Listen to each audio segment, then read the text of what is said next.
추석 연휴 직후에 해병대원 특검법, 김건희 여사 특검법도 지역화폐법 개정안 등 세 개 쟁점 법안이 야당 주도로 국회 본회의를 통과하면서 여야 강대강대 지어가고 있습니다. 정치권 상황과 전국 최대 승부처로 떠오른 10.16 금정구청장 보궐선거까지 전망을 해보죠. 신라대 행정학과 박지욱 교수 저희 스튜디오에 모셨습니다. 예, 어서 오십시오. 네, 안녕하십니까.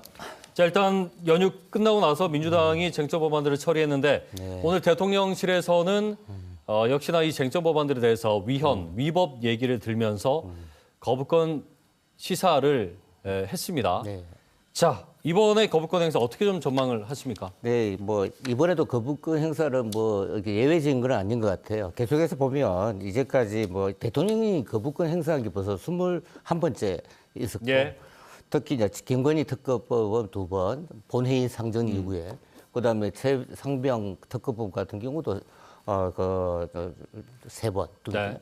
뭐 됐기 때문에 이런 연장선상에서 계속 거부권을 행사하지 않을까 이런 생각이 들고요. 예. 그래서 문제가 이게 지금 여론이 상당히 안 좋습니다.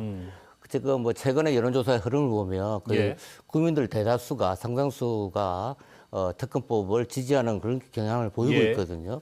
그래서 그런 관점에서 대통령 지지도가 지금 갤럽조사 같은 경우는 20% 정도 떨어져 있고 당 지지 연휴 무렵이었죠. 예, 예. 당 지지도도 마찬가지로 떨어지고 있습니다. 네. 그래서 그 요인들을 분석해 보면 아무래도 특검법 반대에 대한 국민들 여론이 굉장히 부정적이었다. 네. 그래서 이런 요번에 또 거부권을 행사할 경우에는 그런 더 악화된 여론이 더 예. 나빠지지 않을까 생각이 들고요. 한 가지 이제 관심 초점은 요번에 사실은 그 최상병 특검법에는 예. 그 한동훈 대표가 제안했던 제3자 추천 부분 조금 들어가 있습니다. 대법원장이 이제 추천하고 그다음에 그 야당에서 거기서 2명 추려내고 이런 과정이 있는데 예. 막 그런 면에서 볼 때 이제 국민의힘에서 내부에서 이탈표가 어느 정도 나올 것인가 많지는 않겠지만 어느 정도 이제 대통령실과의 선긋기 뭐 정도의? 일부가 나올 수 있고 네. 또 한 가지는 지금 대통령 지지 기반이 노릉청이라든지 보수청이라든지 대구 경북 이런 여론조사 흐름을 쭉 살펴보면 예. 상당히 긍정보다는 부정을 좀 가고 있거든요. 그래서 이와 같은 흐름 속에서 거부권 행사가 진행된다고 예. 하면 대통령이나 지금 국민의힘 입장에서는 또 상당히 네, 어려울 알겠습니다. 거고 여야 간의 어떤 대치 국면이 굉장히 강경해지지 않을까 싶어요. 보궐선거를 앞두고 지지율 하락세를 놓고 봤을 때는 이 거부권 행사도 상당한 여당 입장에서는 충분히 부담으로 작용할 여지가 이제는 생겼다라고도 볼 수 있을 것 같은데. 네. 근데 야당은 어쨌거나 거부권 행사에도 계속 법안을 이렇게 네, 네. 통과를 시키고 있습니다. 네. 뭐 여러 가지 정치적 수가 깔려 있겠죠. 네, 어떻게 네. 이 배경은 어떻게 분석하십니까? 뭐 기본적으로 이제 특검법에서 이 지금 의혹이죠. 지금 사실로 밝혀진 건 없기 때문에 예. 특검을 하는 이유는 이 의혹을 사실을 밝히기 위한 거죠. 만약에 사실이 밝혀질 경우에는 사실 대통령 입장이나 국민의힘에서는 수습 불가능한 예. 그런 어떤 상황까지 초래할 가능성이 크고 네. 이것은 이제 궁극적으로는 지금 야당이 지금 이야기하고 있는 탄핵 이야기가 또 나올 수 있는 그런 가능성이 큽니다. 그리고 또 한 가지는 지금 이재명 대표가 사법 리스크가 점점 구체화되고 있죠. 예. 최근에 보면 이제 집행유예 그 구형을 2년이 2년 징역 나왔으니까, 2년을 네네. 받았고, 근데 그것보다 더 중요한 것은 이제 100만 원 이상의 어떤 선거법 위반 사안이 될 경우에는 의원직을 상실하게 되는 거죠. 예. 뭐 그런 변수들이 깔려있기 때문에 민주당으로서도 이렇게 양보하거나 구태할 수 있는 사안이 강대강으로 갈 수밖에 없는 그렇죠. 구도다. 양쪽이 지금 각각의 어떤 예. 최대의 어떤 이해관계에 걸렸기 때문에 알겠습니다. 이 문제를 쉽게 포기하지 못할 겁니다. 그렇군요. 지금 보면은 야당이 법안을 강제로 강행 처리를 하고 대통령 거부권 행사 그리고 재표결 이 되돌이표가 되는 입법 전쟁이 사실 우리 국민들 피로도도 상당합니다. 근데 문제는 정쟁과 상관없는 이제 민생 법안들은 사실 뭐 여야 문제가 아닌 것 같기도 한데 네. 이를테면 의정 갈등이나 또 부산은 글로벌 허브 도시법 등이 있어요. 이런 부분은 어떻게 좀 처리가 돼야 된다고 네, 바로 그 보시는지. 점이 참 중요한 건데요. 일단 뭐 특검법 자체에서 발생되는 여러 가지 논란이나 뭐 정쟁도 뭐 의미가 없지는 않겠습니다만은 국민들의 시각에서 보면 이 소위 말하는 민생 문제, 특히 지역의 입장에서는 지역의 지금 발전을 위한 이제 글로벌 허브 도시 특별법 같은 게 걸렸지 예. 않습니까? 이게 그 어느 정도 논의가 되다가 이 특검법이 이제 통과되고 하는 과정에서 지금 논의 자체가 지금 예. 진행되고 있지 않다고 봅니다.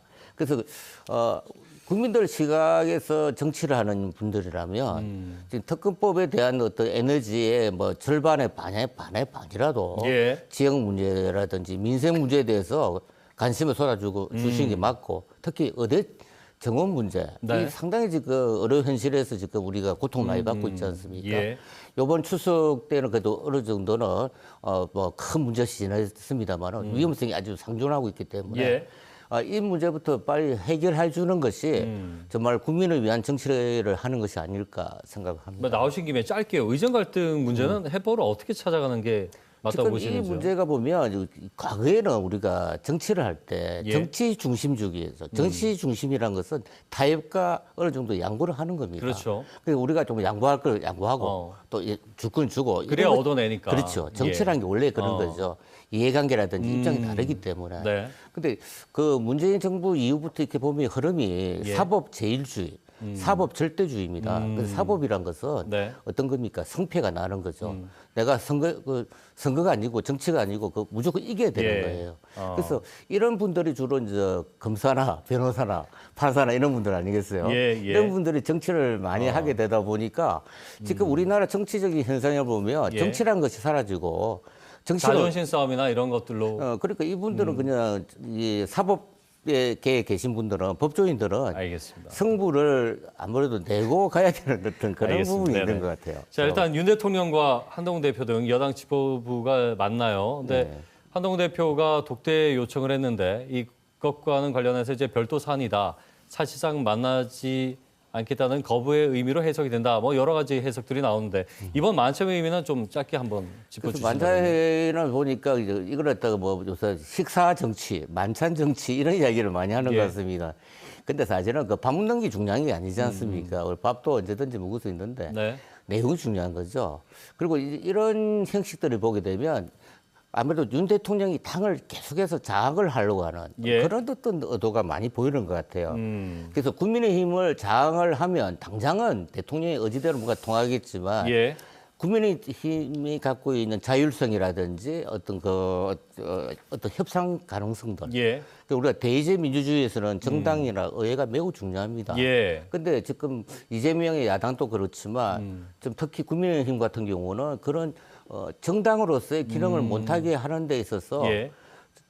대통령이 어떤 식으로든 자꾸 개입을 하려고 절대적인 하는. 네. 그 힘이 예. 이런 것들이 사실은 우리나라 민주주의라든지 상권 분립이라든지 이런 우리가 민주주의의 어떤 근간을 좀 흔들 수 있는 네. 아주 위험적인 요소로 보입니다. 그래서 당이 살 수 있도록 당이 어떤 재생 능력을 가질 수 있도록 해주는 것이 사실 알겠습니다. 상권 분립의 정신에 뭐 맞는 계속 거죠. 얘기가 나왔습니다. 당무 개입에 대한 올바른 이제 가장 적합한 당정 관계를 만들어 가는 게 지금 숙제인 것 네, 같기도 네, 하네요. 네. 예.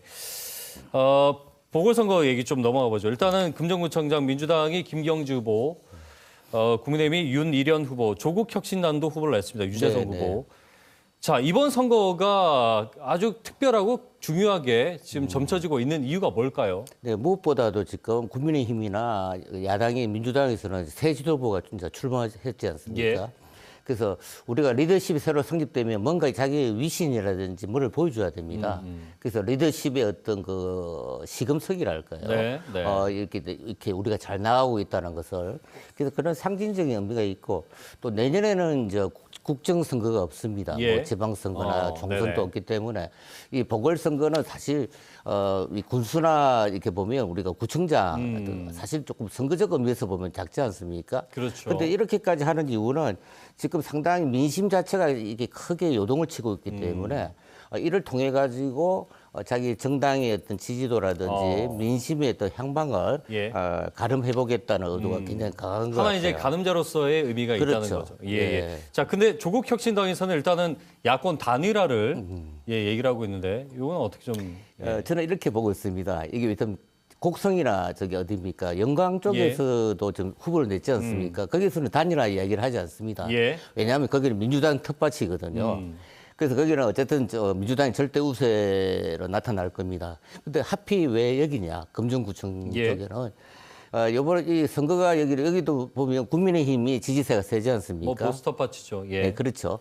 그러니까 만약에 선거에 지게 되면 또 야당이 분열돼서 졌다는 얘기가 또 나올 가능성이 있습니다. 그런 의미에서 볼 때는 조국 대표 같은 입장에서는 예. 뭐 단일화의 어떤 명분, 어떤 뭐 단일화가 될지 안 될지는 모르겠습니다만 저는 아마 안 될 거라 보는데 예. 일단 그런 명분 쌓기가 아닐까 알겠습니다. 하는 생각이 듭니다. 조국 혁신단도 일단은 이제 원 내에서 뭔가를 좀 보여줄 타이밍이기도 하고 그렇죠. 존재감을 좀 드러내기 위해서 야권 단일화를 조국 예. 혁신단이 사실은 예. 22대 국회에서 그다지 그 뚜렷한 그러니까요. 예, 존재감이 예. 없지 않습니까? 네네네. 뭐 그런 문제하고도 관련이 있는 것 같아요. 알겠습니다. 네.